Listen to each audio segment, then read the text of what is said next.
So we queued for quite a long time outside in the plaza where it was windy. It was windy, but thankfully the rain had stopped from the day before.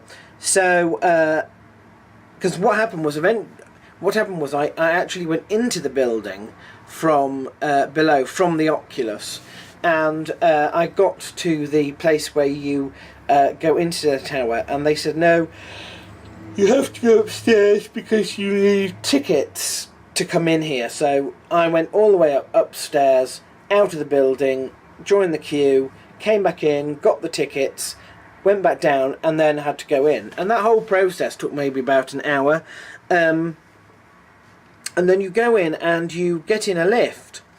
The lift is not a glass elevator on the side of the building. However, they do have a stunning visual thing all the way round. So it's like being in a television.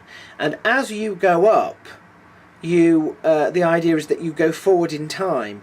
So you start with visuals of, just an area of woodland.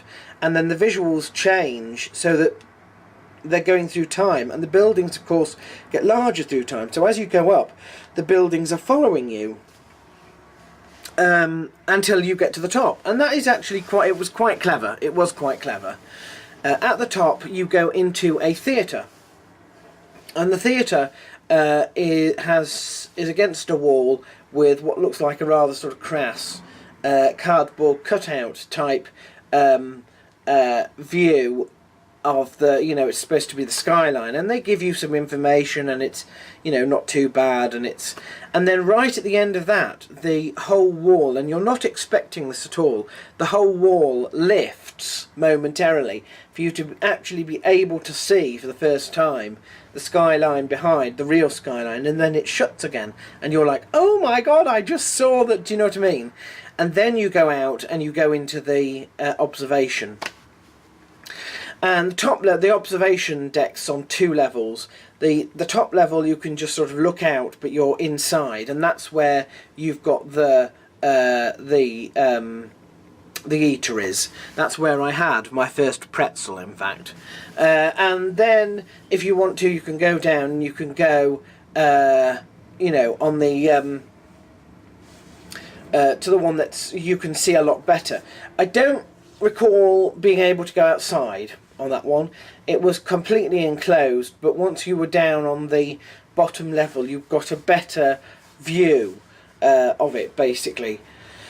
So I thought that was good. I did think that was good. And then I went down again, and as you're going down, it gives you a nice sort of little visual on the way out thanking you for going, and that was a very, very good attraction. It was reasonably priced, and I thought, yes. Once I came out, I crossed the road, and I was still heading west towards the waterfront on that side, and towards what is now known as the World Financial Centre, which is another set of buildings, which is probably where what they used to do in the World Trade Centre now exists sort of next to it. And then you come out onto the Esplanade and at North Cove.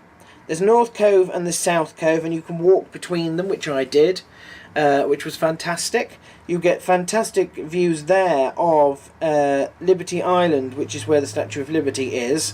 I was shocked by how small the Statue of Liberty is, I have to admit, but there we are. And also shocked that it's in front of the New Jersey rather than New York. But there we are. Finally, you walk all the way around, and I was looking for a museum, a Jewish Holocaust museum, which I found, but it was closed.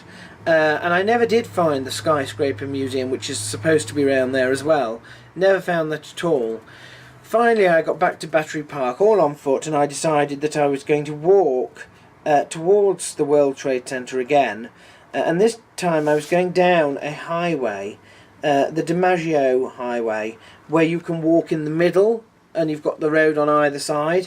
So I walked all the way back to the World Trade Center, and then I crossed back over through the Oculus back to Broadway, and I continued up Broadway, and by this time it was going dark, and I got as far as City Hall, which is where the mayor lives, and then it had gone dark by that point in time. So then it was time, I think, to head back, and I had to catch the tube. I had to go back to the Port Authority bus terminal, and I realised that basically wherever I was catching a main line to Times Square. Now, where's Times Square? Times Square there. So it must have been an NRQ line. It was on that, so it was the yellow line, and you can walk between the stations underneath the road, the station for the Port Authority and the station for Times Square subway. They're connected, but it's a very long walk, and it's a walk that's uphill, and I became very used to this walk, and it kills you walking up this hill underground, and that's where you get all the sort of fanatical Christians shouting at you with their placards, and I'd already been on a tube where people do strange things on tubes. You'll be minding your own business halfway between a station, and suddenly some woman just starts singing, in an operatic voice, something or other. Or you'll get somebody who just suddenly decides that they're going to spread the good news right there and then, and they just suddenly start shouting. It's very weird. It's very strange indeed, but anything can happen on a tube. So I then caught the bus back, and it was actually quite empty. It was a 7:30 bus that I generally tend to get back, and the bus was still running late. It had been running late that morning. It was supposed to leave at 7:35. It was gone 8 o'clock by the time this bus even turned up, and I wondered if this was normal, or if this was a one-off, and it generally is a one-off. They are generally a couple of minutes late. They are not usually half an hour late. So I'd found the bus terminal by following the signs. That was no problem, and we got on board, and my problem was, how do I know when to get off?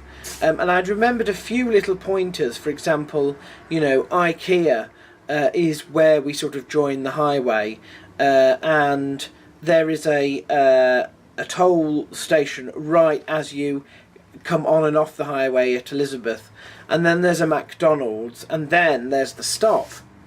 But because these are coaches, they don't have the rails to hold on to, and in England the buses have the rails to hold on to, and on those rails are the push buttons to stop the bus, and I did not know where the stop button was, so I had to ask this lady in front, and turns out that she always catches the 7:30 home, because I saw her almost every day on the same bus, and she showed me that it was actually, because it's one of these silly questions where you say, look, does the bus stop automatically, or do you have to stop it? And if you have to stop it, how do you stop it? So it's like sort of, even stupid people should know. But anyway, the answer was no, it doesn't stop automatically. You have to stop it. And the button is in between the lights. And it's like being on an aircraft again, where you've got the two lights, and in the middle you've got the button that you press to call attention for the staff, which I accidentally in fact pressed instead of the light on the way in, which was embarrassing. On the way in, just before we landed, I wanted to turn my light off, and this was on the aeroplane, and I reached up to turn it off, and I hit the wrong button, and there was this loud bing bong, and my seat lit up. Thankfully, because we were already coming into land, they just ignored it. They didn't come and say, what's going on, and I just pretended that it wasn't me that had done it, but it was one of those embarrassing moments, and so I probably wouldn't have pressed the button even though it said stop on it, had I noticed it, because I would be worried that it was some sort of call for assistance button, but it wasn't. And as it happened, the journey went fine. I pressed the button at the right time, the bus stopped, I got off, and I found that I knew where I was.